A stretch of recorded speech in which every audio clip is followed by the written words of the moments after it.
Hello, everybody. Jack Farmer here with the Wrestling Chatter, and we have an awesome show for you today where we're going to be chatting with none other than the legendary referee and manager, Bill Alfonso, famous for his time in ECW, but also spent a lot of time in WCW and WWE as well. We chat all about what he thinks what it takes to be a good referee, a good manager, as well as just some incredibly fun stories from his past.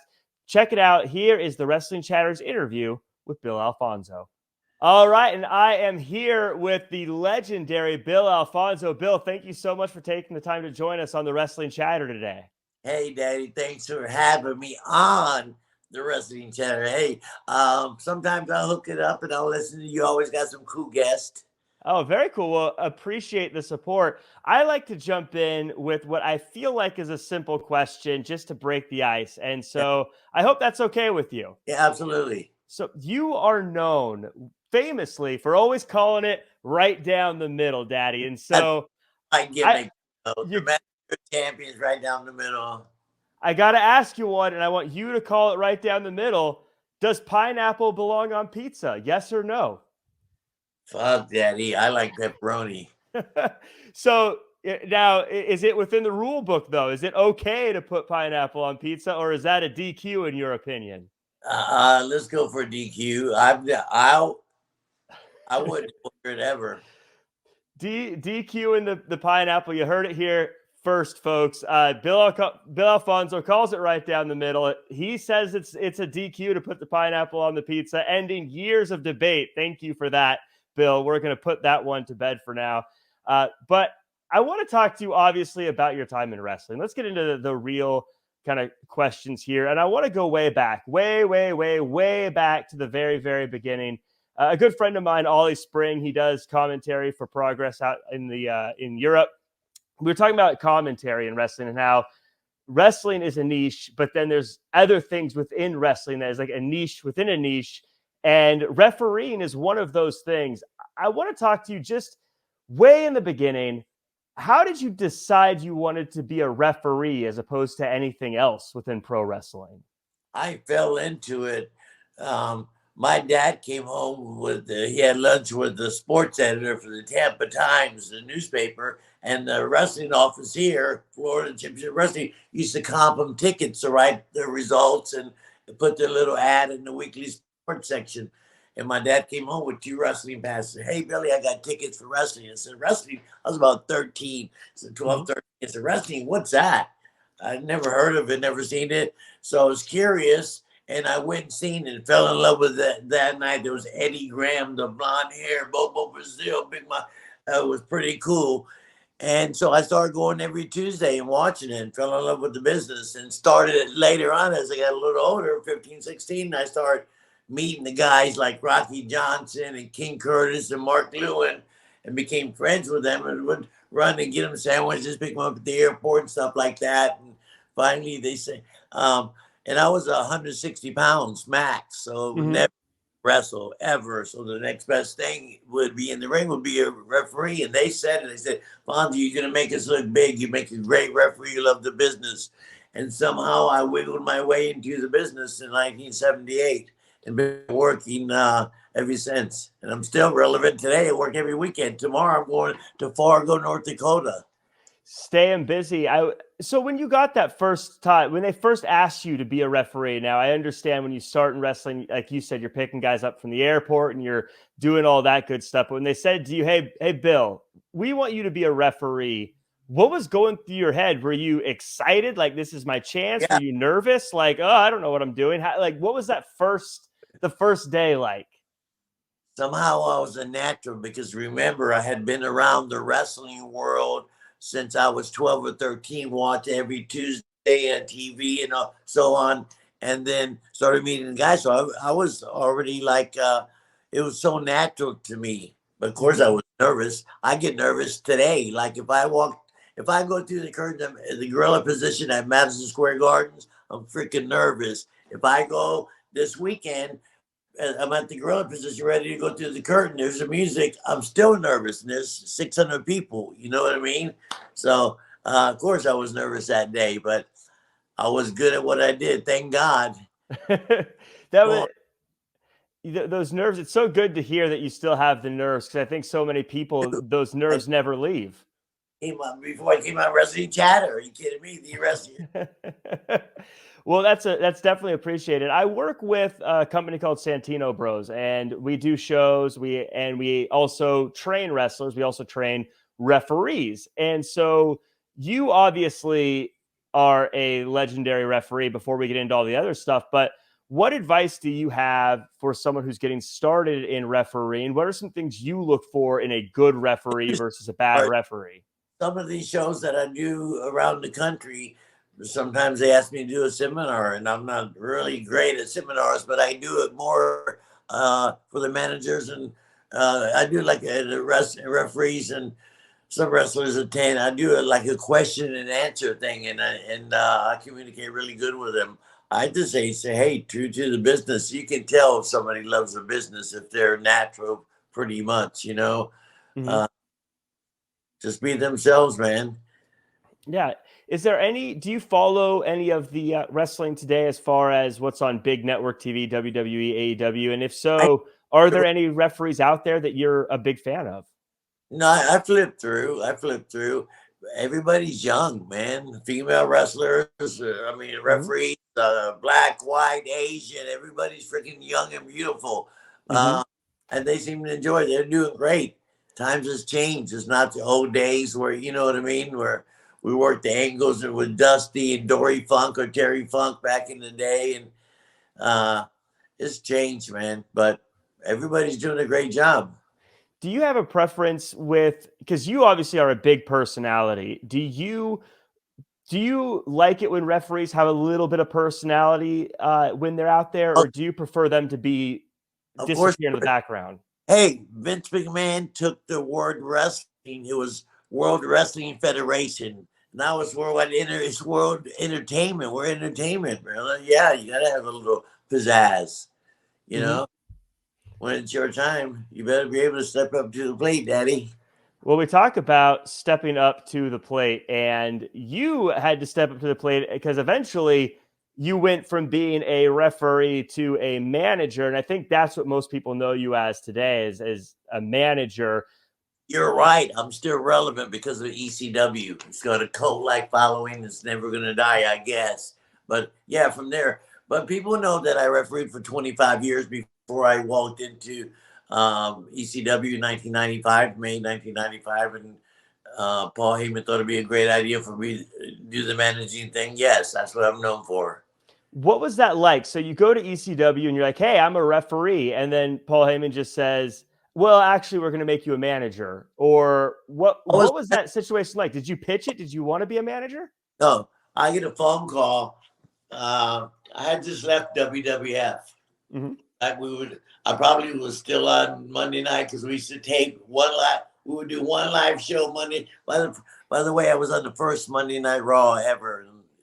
Yeah. Anyway, do one live Monday night, and then Tuesday and Wednesday we would tape for the next 2 weeks. It wasn't live, you know. Yeah. And anyway, so I get a phone call, and my contract was up with WWF, and I left.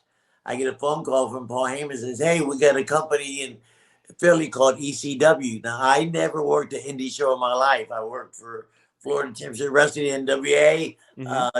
ECW, Vince McMahon, and that's it. You know, the big companies. So no indies, and it was considered an indie show back then, kinda, Mm-hmm. and true. But he says, "I got this deal I want to do with you, Fonzie. Bring you in for 4 weeks. We're gonna choke slam you, and then you're out. But thank you. You're interested?" I said, "Yeah." And the gimmick got over. And then Paul Heyman started thinking about me and Taz together, and he put us together, and it worked. It worked really well, and I ended up staying there until it closed. We did 22 pay-per-views. I was on 21 of them, and was with their top guys, and I fit right in. So, for me being in the business all those years prior as a referee sure did help me, but I wasn't really good at promos until, because a referee doesn't do promos. Once in a Mm-hmm. while, I have a 1 minute segment of talking about the disqualification. It's rare, but managers do promos all day long, you know. And eventually I clicked, and they used to call me One Take Fonzie. Well, was that something that when Paul asked you then, when this came up, were you a little shocked that that's what he wanted you to do? Or what were your thoughts as far as you're getting asked to do something different? And did you resist at first? Did you say, "Hey, I'm a Oh, referee. I don't do this stuff." Like what was I, that transition like? I loved it, and it was a natural transition for me. Like I said, I've been in the business for a long time, and I didn't know I had it in me. Of course, I grew as time goes by.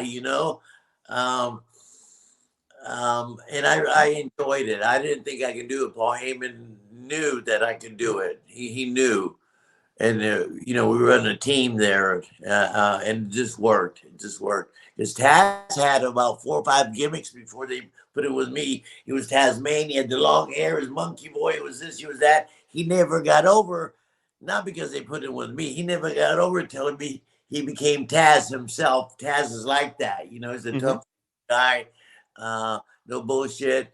And me as a manager, they put me with him, and we both got over at the same time to a certain degree. And then he didn't need me because he could do promos, and it was perfect for me to switch and go to Sabu.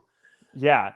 And Was the controversy between it was great, right down the middle. It was pretty cool. 5 years, man, or whatever. I was there from May '95 until the last pay-per-view. Now, Paul Heyman is a pretty darn good manager himself and has had a pretty darn good managerial track record himself. What were some things, did he teach you anything, or is there any advice he gave you that stuck with you as far as being a manager that maybe Paul Heyman gave you? He would have every show, every pay-per-view, every big show. He would have a pep talk. All the boys would be in the ring, and he'd be, there, and he's our leader, and he'd give us all the pep talk and make us better. You Hmm. know, he's a really good motivator, and he just motivated me. But remember, he was working with 30 different people, so he couldn't Yeah.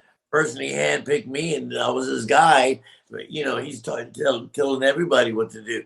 Uh, but, and it was just a natural fit, and I loved it. I loved it. I Was didn't is know it would be relevant 30, 20, yeah. 20 years later talking to you and doing shows in Fargo tomorrow, and just did one in St. Louis. I'm in Cleveland next week, Washington, D.C., Miami, and then it just keeps repeating itself. Well, It's great.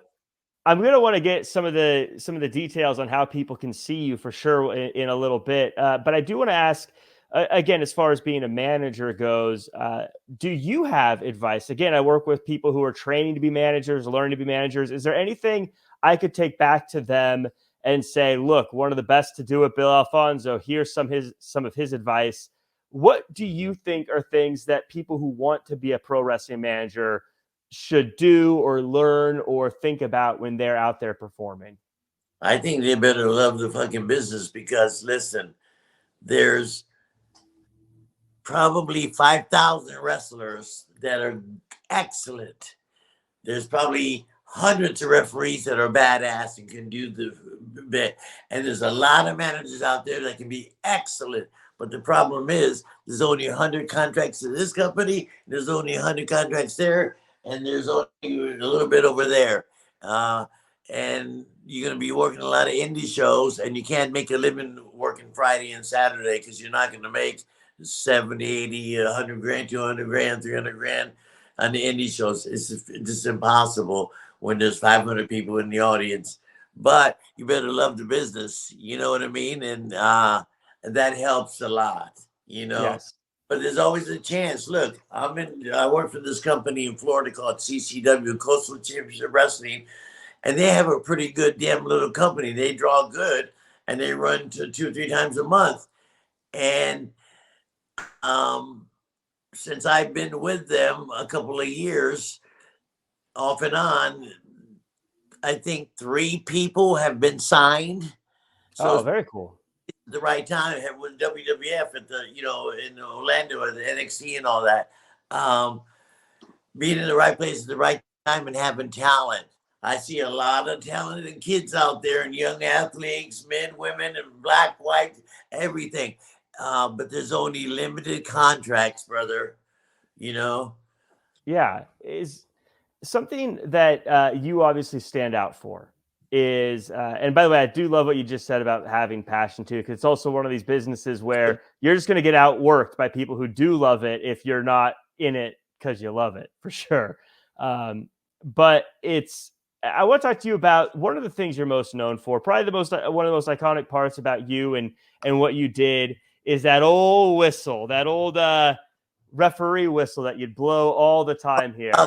Talking about this one, that Mattel Toys package for me. Yes, there you go. So, can people buy those from your Yeah, website or?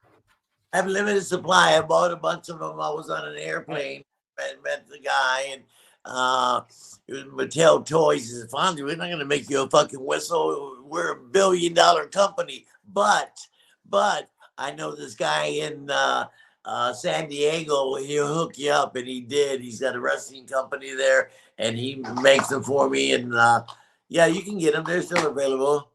Very cool. I had one ready for the interview I here. love it. I love Just in case. flattering. Thank you.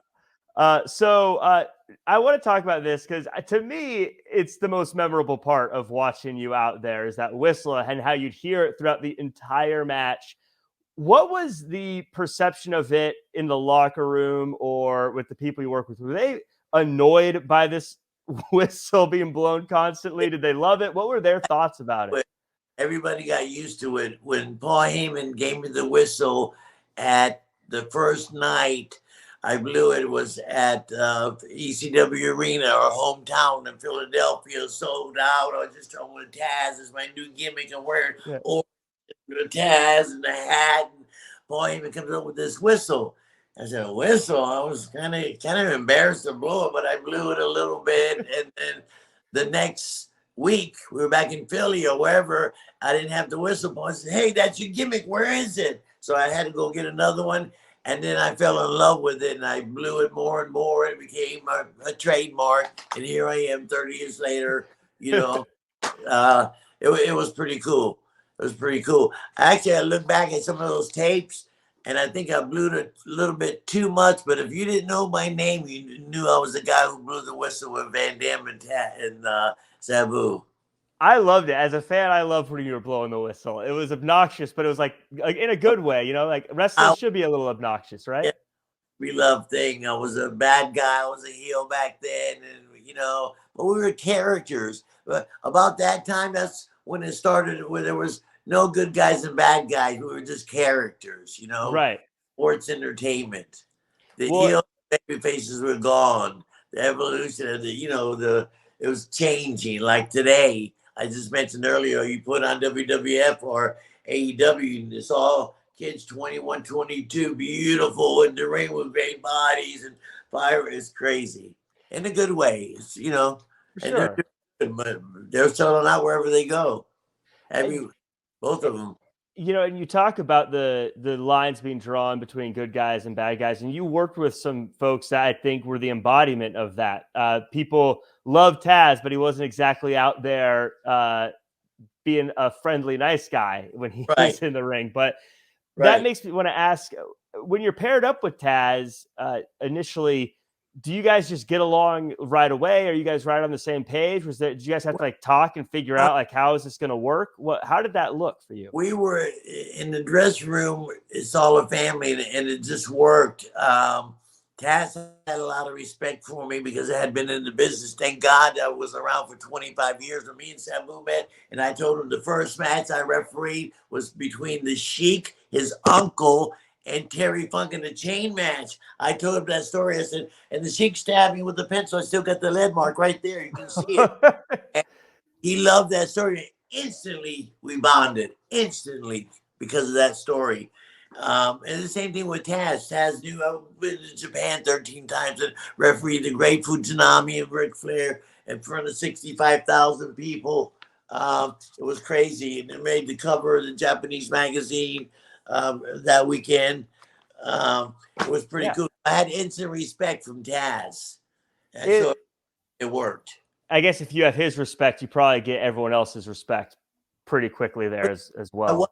I walked into ECW May of 1995. I did not know one person in the dressing room. Remember, I told you that I worked for Florida Championship Wrestling, Gordon Soley and Dusty and the Crockett's, big productions, and then went to WCW with Ted Turner, then went to Vince and did the WrestleManias.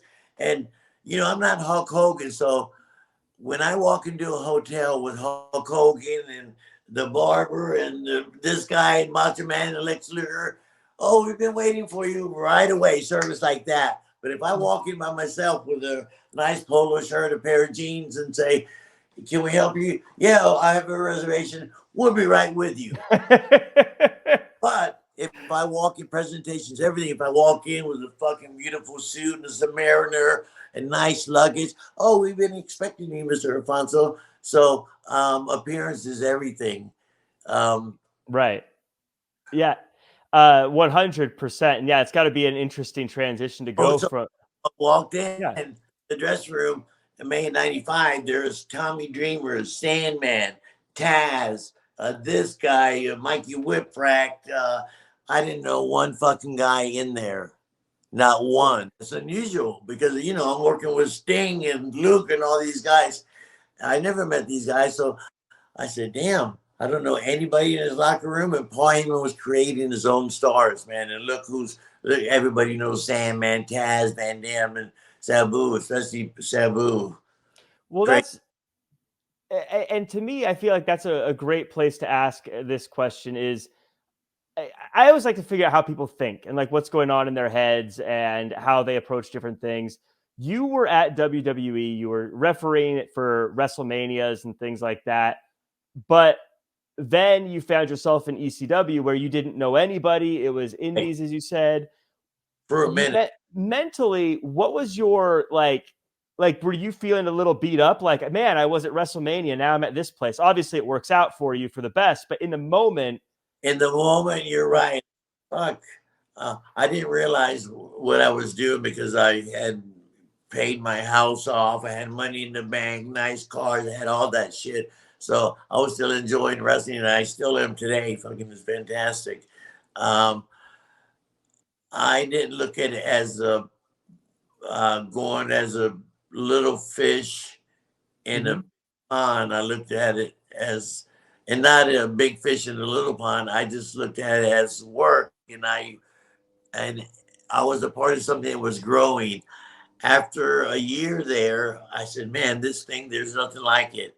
People were starting to pay attention to us now, and where ECW grew into 23 pay-per-views. I think I was on 22 of them. It grew, and I was a part of that. That was very cool, very cool part of. And so I looked at it as groundbreaking. I was a part, and I had a top spot for all the. Not like I was on the bottom in the first match or referee, and you know they gave me a managing position. They created a character for me, which is fantastic. I'm talking to you today because of that. Well, I'm thankful. I love Paul Heyman, and Ty Gordon's one of my best friends. I talk to him once a week. He's the founder of ECW.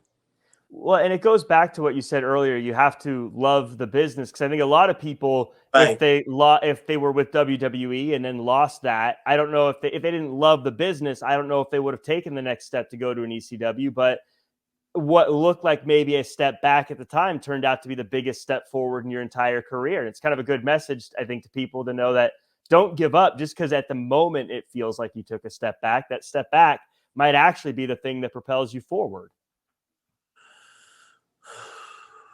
Being in the right place at the right time. Yeah. Having back it up. You got to, be able to do what they want you to do.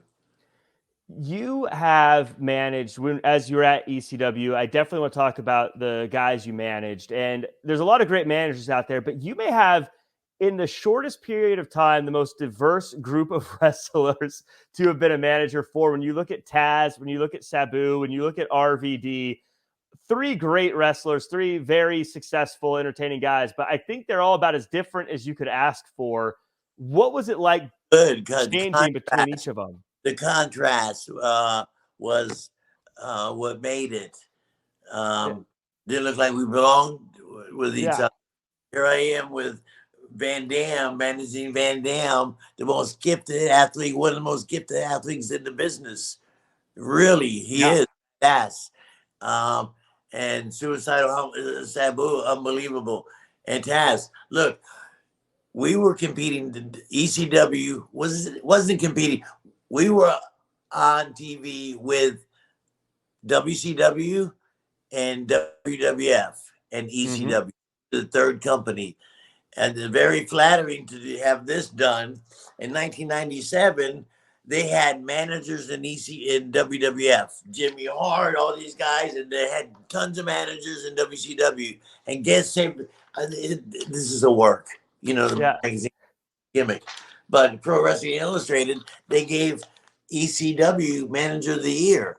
Right. Out of the big two companies, they picked ECW, they picked Fonzie as the Manager of the Year. So we were doing something right, and I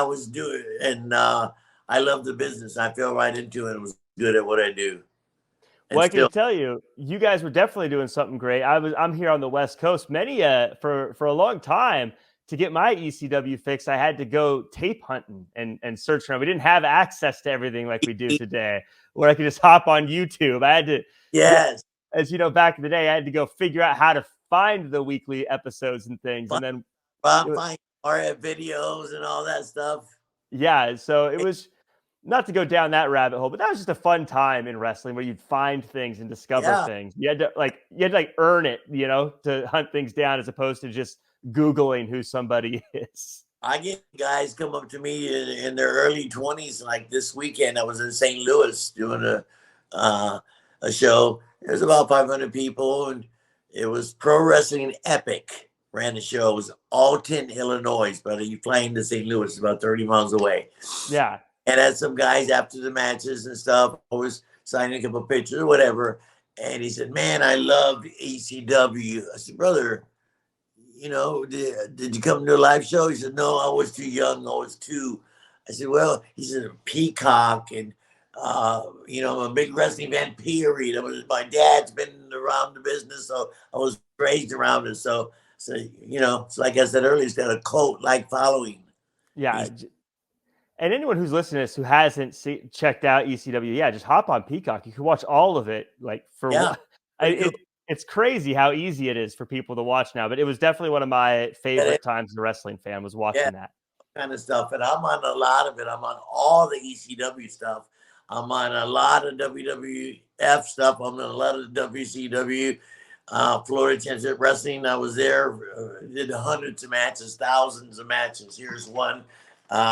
Kevin Sullivan and Dusty Rhodes were the two hot. Dusty was the Hulk Hogan of the 80s. Mm-hmm. There was nobody bigger than Dusty, Ric Flair, Dusty. And I'm right in between them, working. So it goes back. I love it.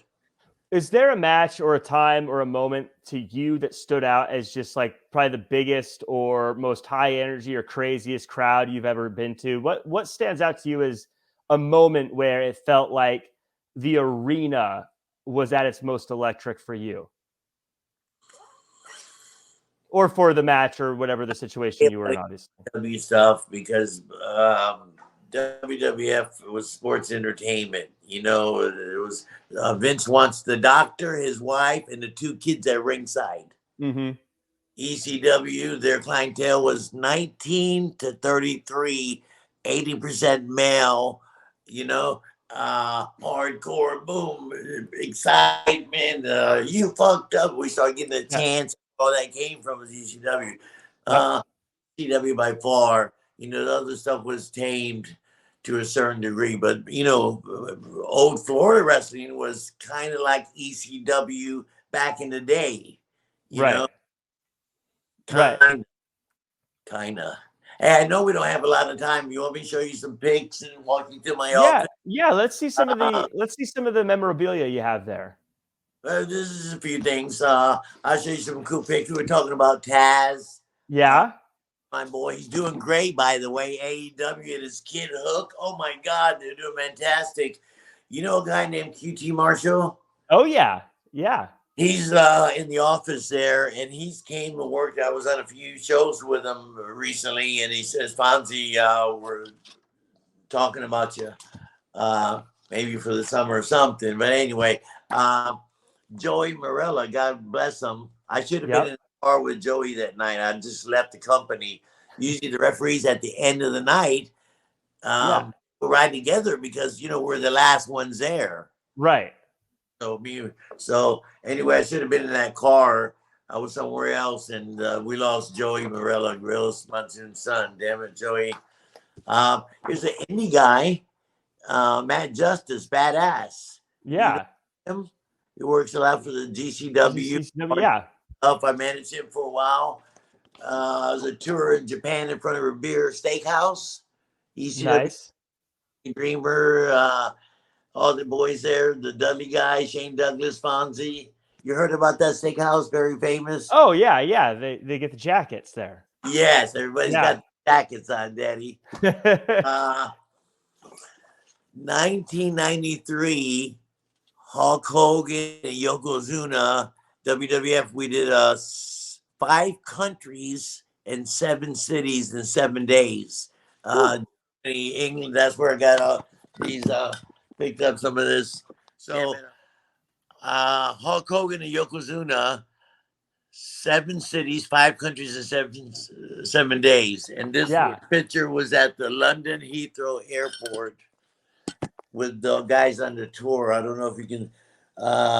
Red Rooster, the Yokozuna, Hogan, Fonzie, Horace Bode. Remember Bastion Booger? Oh yeah. Oh yeah.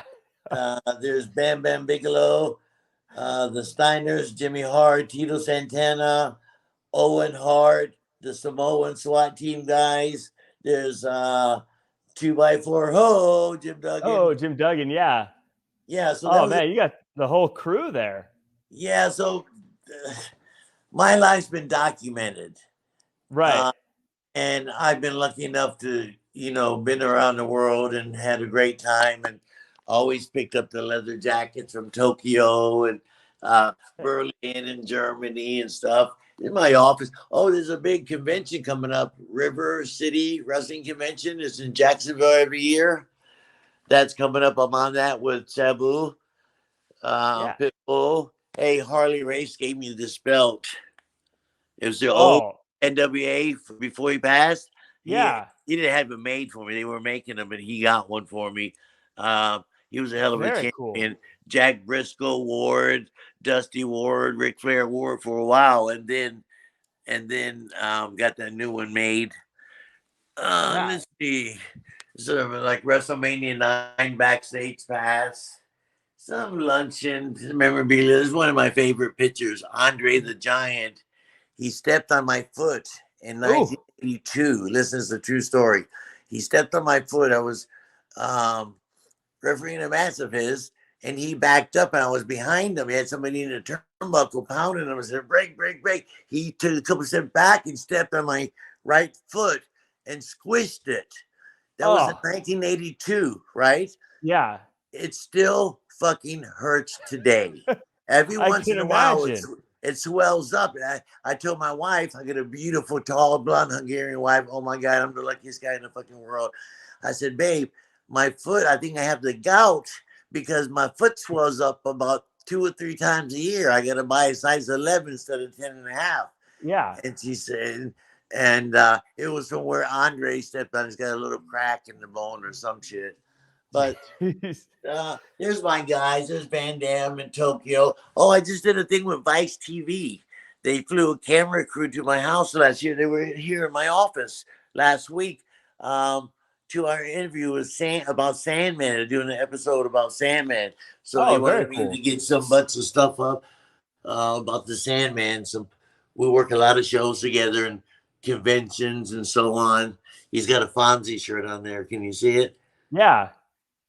Well, speaking of these conventions, you are doing a whole bunch of stuff. You talked about how you're on a big tour right now with all the different shows you're working.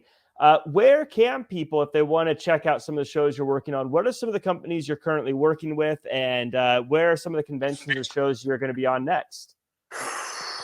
Well, I'm on this River City convention, River City Wrestling Con. It's coming up in June. Just go to River City Wrestling. .com, and they'll tell you all of this. A ton of guys on there. Oh my God, there's a ton of big superstars that you're gonna know. Yeah. It's a pretty big deal. That's coming up. I work for CCW out of South Florida. Go to ccw.com. They go to their website. I work for AIW. I'm there. I'm managing the biggest name in indie wrestling. Period. His name is Matt Cardona. Yeah, people have heard of Matt Cardona. He has definitely been the biggest name in indie He's the wrestling biggest period name over the past 2 years. He had 2 million followers on his Twitter account. You know what I mean? So managing him in AIW for John Thorne. They're based out of Cleveland. I'm there May 20th. AIW. I'm managing Matt, and it's been pretty cool. This Fargo deal is Time Bomb Pro Wrestling. I've only been there a couple of times, and it's a novelty thing for them to bring me out and do something with them. That guy, the one I just did, Pro Wrestling Epic in out of St. Louis, it's an occasional thing. So it's companies like that that keep me going. I was just at WrestleMania, WrestleCon weekend with Van Dam and Sabu, and I met your boy. It was very cool. Jorge George. That's how he put us together. So, thank you to all that stuff. Thank you guys for having me on your show. Appreciate it. Absolutely. Well, we appreciate you being on the show. Here's one of my favorite pictures. Oh, yeah. Hey, look at that.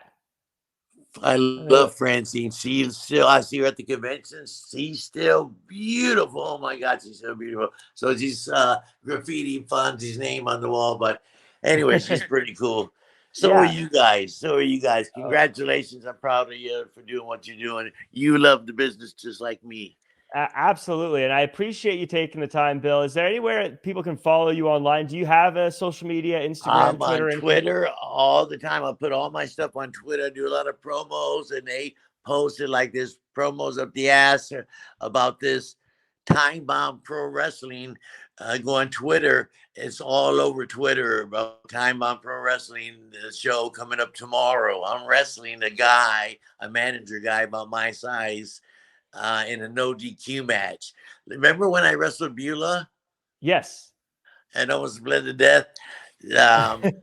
They want me to have that type of match, but I don't think I can do the juice like that anymore. But that's an occasion. But anyway, thanks. Well, we're gonna have to tune in. Yeah. And just to make sure, if they're following you on Twitter, it's at Alfonso Bill, correct? Is that the right one? Correct. Perfect. Correct. We don't have the blue check marks anymore. We got to make sure we're looking at the right one. Yes, and then on the Instagram and Facebook, I think it's Bill Fonzie Alfonso. All right, perfect. Well, everyone, make sure to go follow Bill and all the stuff he's working on, because you're a busy fella, and it sounds like there's a lot of places people have the chance to meet you. Yep. Anybody interested in having me do a whatever, just message me. Or I'm not hard to find, guys. I'm not hard to find.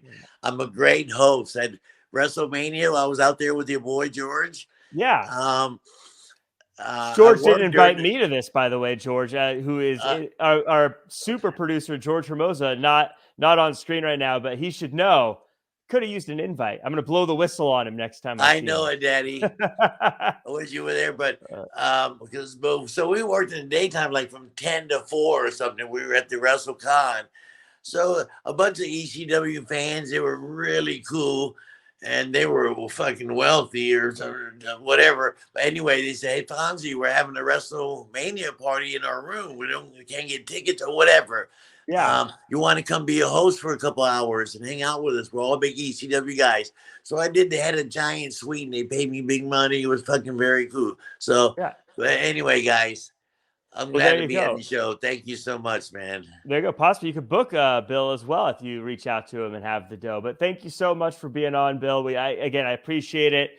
Huge fan of yours, so this means the world to me. And hopefully we cross paths down the line. Perfect. All right. Thank you. Thanks, Daddy.